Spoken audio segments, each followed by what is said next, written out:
नमस्कार दोस्तों, स्वागत है आपका मेरे YouTube channel catch the match में। तो दोस्तों, अगर आपको मेरे कंटेंट पसंद आते हैं तो प्लीज़ इसको आप लाइक करें, शेयर करें और सब्सक्राइब करें। तो दोस्तों, आज अगर अपन बात करना चाहें जो कल मैच होगा उसका थोड़ा प्रीव्यू एनालिसिस करते हैं, क्योंकि कल का जो मैच है वो ग्रुप ए में पाकिस्तान और बांग्लादेश के मध्य खेला जाएगा, जिसका सेमीफाइनल की राह के लिए कोई मतलब नहीं है। क्यों? क्योंकि ए ग्रुप से 2 टीमें ऑलरेडी क्वालिफाई कर गई है सेमीफाइनल के लिए, और वो टीमें हैं इंडिया और न्यूजीलैंड। तथा ये दोनों टीमें पाकिस्तान और बांग्लादेश, जिनका कल मैच होने वाला है, ये दोनों ही टीमें चैंपियंस ट्रॉफी की दौड़ से बाहर हो गई। दोनों ही अपने 2-2 मैच हार चुकी है। अब बस जंग एक प्राइड की है कि हम जीत सके, अदरवाइज चैंपियंस ट्रॉफी में अब इस कल के मैच का कोई लेना देना नहीं है, क्योंकि पाकिस्तान जो कि होस्ट कंट्री है चैंपियंस ट्रॉफी की, सबसे पहले बाहर होने वाली टीम रही। वो 23 तारीख को भारत से हार के बाहर हो गई थी, और बांग्लादेश भी हार गई है, जिसको न्यूजीलैंड ने हरा दिया था, तो वो भी टूर्नामेंट से बाहर हो गई। तो अब दोस्तों, बात यह है कि कल के मैच की अगर अपन बात करें तो कल का जो मैच है वो पाकिस्तान और बांग्लादेश के मध्य जो खेला जाएगा, मोस्टली ये 55-45% मैं थोड़ा सा बांग्लादेश को देना चाहूँगा। उसका कारण है, क्यों मैं बांग्लादेश को इसलिए देना चाहूँगा कि उनके पास प्रॉपर स्पिन बॉलिंग अटैक है, प्लस प्रॉपर ओपनर है। ओपनर में तो ये भी स्ट्रगल कर रहे हैं, लेकिन जो स्लॉट ओपनिंग वालों के लिए खाली है वो उन्हीं को मिल रहा है। बाकी मैच से रिलेटेड पोस्ट रिव्यू अपन जब कल मैच ख़त्म होगा उसके बाद करेंगे, लेकिन आज अपन एनालिसिस करते हैं कि कौन सी टीम अच्छी है। अपन आज पाकिस्तान की पहले बात करते हैं। सबसे पहले पाकिस्तान इस चैंपियंस ट्रॉफी में बाहर होने वाली ग्रुप ए से पहली टीम बनी थी पाकिस्तान। अब पाकिस्तान में सबसे बड़ा मसला बैटिंग की बात करें अपन शुरू में, तो इनके ओपनर भी डिसाइड नहीं है। एक सिर्फ फ़खर जमान थे जो कि इंजर्ड होकर बाहर हो गए। अब इनके पास ओपनिंग स्लॉट में ये बाबर आजम को यूज़ करना चाह रहे हैं, और उन्होंने उसका जो थर्ड पोजीशन है उसको हटा के वो ओपनिंग कराने पे लेके आए, लेकिन इसका रिज़ल्ट ख़राब ही रहा, और बाबर आजम ज़्यादा रन नहीं बना पाए उस पोजीशन पे। लेकिन अब उन्होंने जब टीम सिलेक्ट की तो उसके अंतर्गत उन्होंने प्रॉपर ओपनर नहीं रखा। लेकिन किस्मत से फ़खर जमान जो उनका एक प्रॉपर थोड़ा बहुत ओपनर था, वो इंजरी के कारण बाहर हुआ, तो एक इमामुल हक जो कि उनके पुराने ओपनर थे, जो कि आज भी वो पुरानी स्टाइल में क्रिकेट खेलते हैं, वो आ गए। तो दोस्तों, इंडिया ने उसको आसानी से पहले पाकिस्तान को हरा दिया, लेकिन अब कल का जो मैच है वो तगड़ा हो सकता है। 55 और 45% मेरा प्रिडिक्शन है कि बांग्लादेश 5% थोड़ा ज़्यादा है। तो उसका लॉजिक्स में आपको मैं बताना चाहता हूँ कि सबसे पहले अपन बात कर रहे थे पाकिस्तान की, तो पाकिस्तान में ओपनिंग का मसला है। फिर उसके बाद जब वो खेलने के लिए आते हैं, शाहिद शकील हैं, फिर रिजवान है, सलमान अली आगा हैं, फिर खुर्शीद शाह है, बाकी फिर नसीम शाह, शाहीन अफरीदी, अबरार अहमद, इस टाइप से इनके पोजीशन चलती है। शाहिद शकील भी कोई तेज़ खेलने वाले खिलाड़ी नहीं है। अगर आप एक देखें तो चाहे वो बाबर आजम हो, चाहे वो रिजवान हो, चाहे शाहिद शकील हो, जो शुरू के ये 5 में से 3-4 बैट्समैन ये जो हैं, ये पुराने मेथड से जो 2000 में क्रिकेट खेली जाती थी वैसी ही स्टाइल में अपनी बैटिंग करके चलाते हैं। मतलब वही 70-80 का स्ट्राइक रेट से वो रन बनाएंगे अप्रोक्स, पूरे ओवर खेलेंगे 20-20, 30-30 ओवर। ये आपने प्रूफ देखा होगा लास्ट 2 मैच में, जो कि उनका न्यूजीलैंड और भारत से हुआ। उन्होंने 2 ही मैच मिला के 50 से ऊपर तो डॉट बॉल खेली है। आप समझ सकते हैं पाकिस्तान के लिए कितनी बड़ी मुश्किल है। कोई उनके पास पावर हिटर नहीं है, ये एक सबसे बड़ी उनके पास प्रॉब्लम भी है। फिर अपन बात करें, ये तीनों एंकरिंग करते हैं मेनली, रिजवान हो, बाबर आजम हो, या शाओ शकील ये इनिंग को लेके चलते हैं। ये मारने वाले खिलाड़ी इसमें से कोई भी नहीं है। और इसका उदाहरण लास्ट टाइम इंडिया की तरफ से के मैच में मिला कि जब शाओ शकील और रिजवान दोनों बहुत स्लो खेले और जब हिट की ज़रूरत थी तो उनके पास कोई हिटर नहीं था और धीरे धीरे सब आउट हो गए। तो इनके पास प्रॉब्लम तो है कि इनके पास टेक्निकली साउंड और इंटेंट से खेलने वाला खिलाड़ी अभी इस फिलहाल टीम में मुझे तो नज़र नहीं आया। बाकी क्रिकेट के बड़े बड़े एक्सपर्ट बैठे हुए हैं, वो भी अपनी राय देते हैं। ऐसी एक राय सुनील गावस्कर जी ने भी दी है। उन्होंने बोला है कि इंडिया की, भारत की, बोले हमारी टीम 2 बी ग्रेड की टीम भी, ए और बी ग्रेड की टीम भी पाकिस्तान को आसानी से हरा देगी अगर वो ऐसी ही परफॉर्मेंस करती है। ये एक बहुत बड़ा स्टेटमेंट है। इससे पाकिस्तान को सीखना चाहिए कि अपन कहाँ गलती कर रहे हैं और कैसे वापस अपन पुराने दौर में पहुंच सकते हैं जहाँ पे वो बहुत अच्छा प्रदर्शन किया करते थे। तो कल का मैच उनके लिए थोड़ा सा प्राइड के लिए खेला जाने वाला एक मैच है कि वो अच्छा परफॉर्म करें। अब इनकी बात करते हैं तेज बॉलिंग की और स्पिनर की। इनके पास प्रॉपर स्पिनर एक ही है, अबरार अहमद, वो भी मिस्ट्री स्पिनर के रूप में है, लेकिन 30 गेंदों में वेरिएशन नहीं है। जब आप उनकी बॉलिंग एक्शन को देखोगे तो वो क्विक और वो भी नहीं है, क्विक भी नहीं है, वेरिएशन भी ज़्यादा नहीं है। तो एक उनका बस प्रॉपर स्पिनर ले दे के है, वो अबरार अहमद है। बाकी पार्ट टाइम स्पिनर है। और पार्ट टाइम स्पिनर कौन से?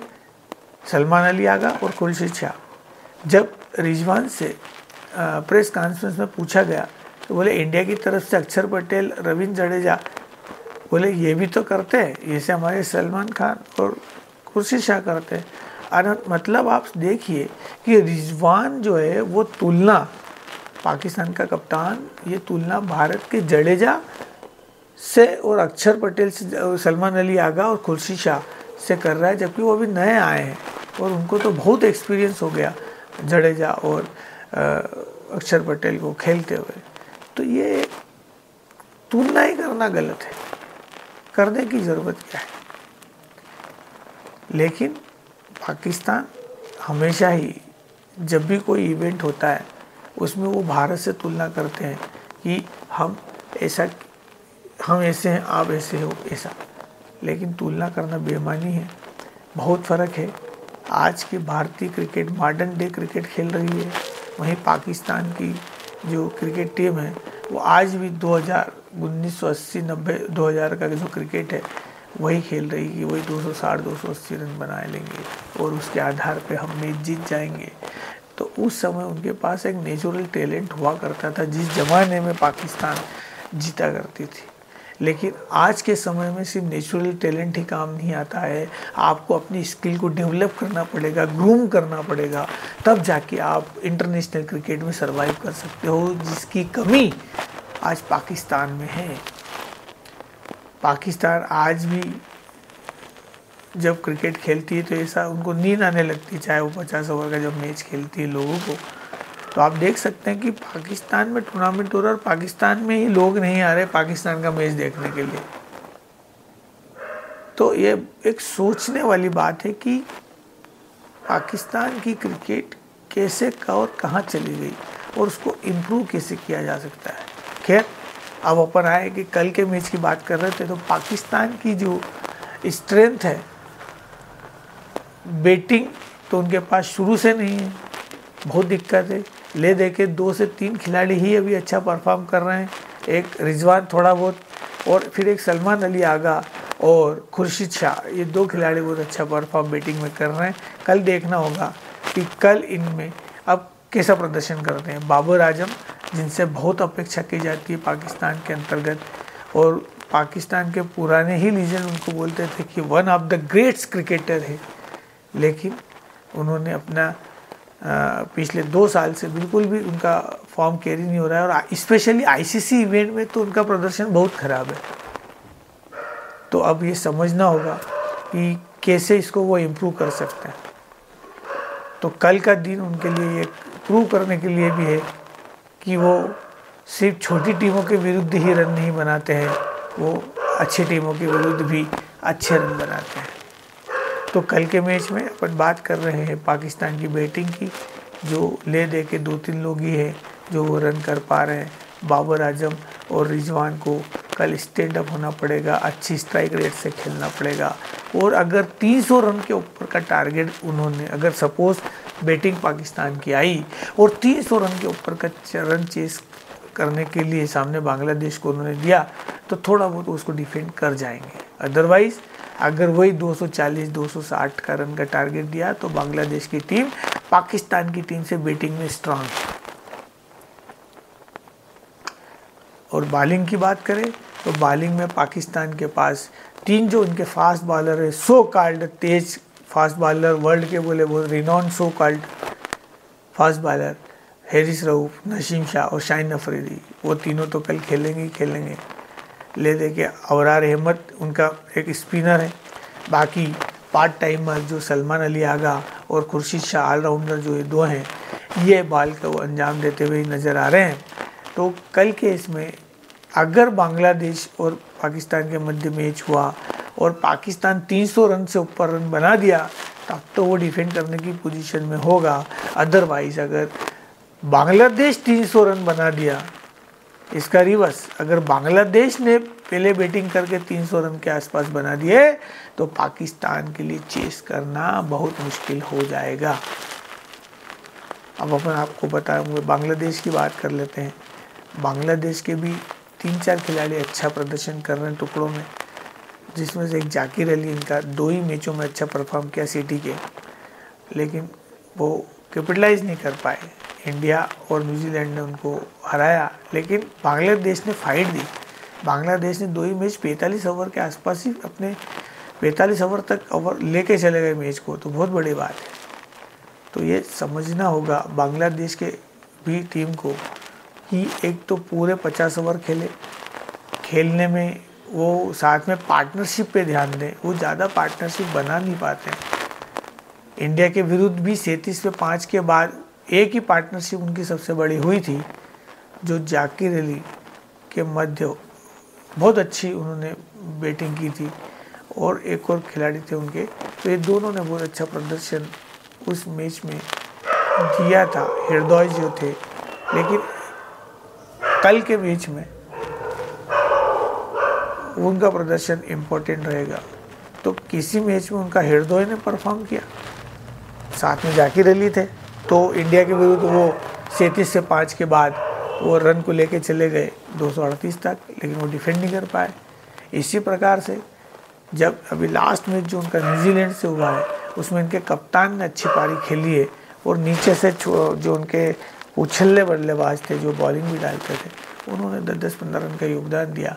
लेकिन सबसे बड़ी पारी इनके कप्तान ने खेली और एक स्कोर उन्होंने खड़ा किया न्यूजीलैंड के विरुद्ध, लेकिन वो उसको भी डिफेंड नहीं कर पाए और 45-46 ओवर के आसपास में वो भी हार गए।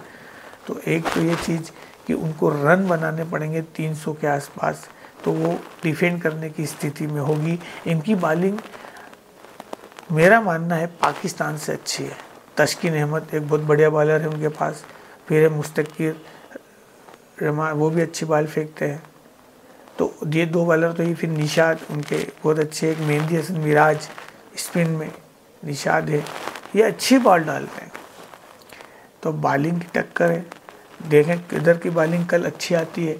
कल की बॉलिंग के बाद ही अपन डिसाइड कर पाएंगे कि कौन सी टीम डोमिनेट करती नज़र आएगी, और वो डिसाइड बॉलिंग से ही होगा। अगर बॉलिंग आपने लूज़ की तो आप समझिए कि मैच आपके हाथ से गया, और अगर आपने बॉलिंग को टाइट रखा, लेन लाइन सही रखी, तो 100% मैच आपके हाथ में होगा। तो बैटिंग और बॉलिंग की जब अपन एनालिसिस करते हैं तो बांग्लादेश के पास 3-4 खिलाड़ी अच्छे हैं। उनके जो मुस्तकीफुर रहीम है विकेट कीपर, वो प्रदर्शन नहीं कर पा रहे।